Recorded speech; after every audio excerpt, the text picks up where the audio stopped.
সরকারি পর্যায়ে সেবা খাতের মধ্যে সবচেয়ে বেশি দুর্নীতিগ্রস্ত হিসেবে চিহ্নিত হয়েছে পাসপোর্ট অফিস।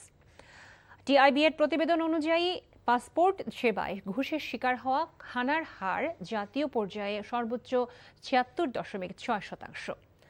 পাসপোর্ট পেতে ঘুষ দিতে হয়েছে ৮৪.৪% মানুষকে। পাসপোর্ট অফিসের পর অন্যান্য প্রধান সেবা খাতগুলোর ঘুষের হার যথাক্রমে টিআইবি ও এর আইন শৃঙ্খলা রক্ষাকারী সংস্থা, কৃষি এবং ভূমি সেবা। সেবা খাতে দুর্নীতির গভীরতা ও ব্যাপকতা অতীতের চেয়ে আরও বেড়েছে। টিআইবির জাতীয় খানা জরিপ ২০২৫-এ উঠে এসেছে, দেশের বেশিরভাগ সেবা গ্রহীতারাই অভিযোগ কাঙ্ক্ষিত সেবা পেতে ঘুষ দিতে হয়।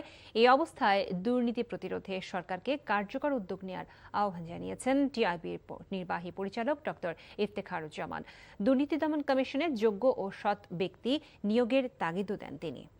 ৩০ কোটি টাকা হচ্ছে যে ঘুষ লেনদেন হয়েছে, সেটা যেরকম আমাদের জাতীয় বাজেটের ১.৫৮%, এটা যেরকম একটা বিশাল ক্ষতি, তার পাশাপাশি এটি যে যারা তুলনামূলকভাবে দরিদ্র জনগোষ্ঠী, তাদের উপরে নেতিবাচক প্রভাবটা আরও অনেক বেশি। দুর্নীতি দমন কমিশনের দায়িত্ব বিশেষায়িত প্রতিষ্ঠান হিসাবে আইনের উপর ভিত্তি করে তার দুর্নীতি প্রতিরোধ করবে, নিয়ন্ত্রণ করবে। প্রতিরোধ এবং নিয়ন্ত্রণ দুইটাই করার দায়িত্ব। প্রতিকার এবং প্রতিরোধ করার জন্য যে প্রতিষ্ঠানটি, সেটিকে আরও কার্যকর করতে হবে।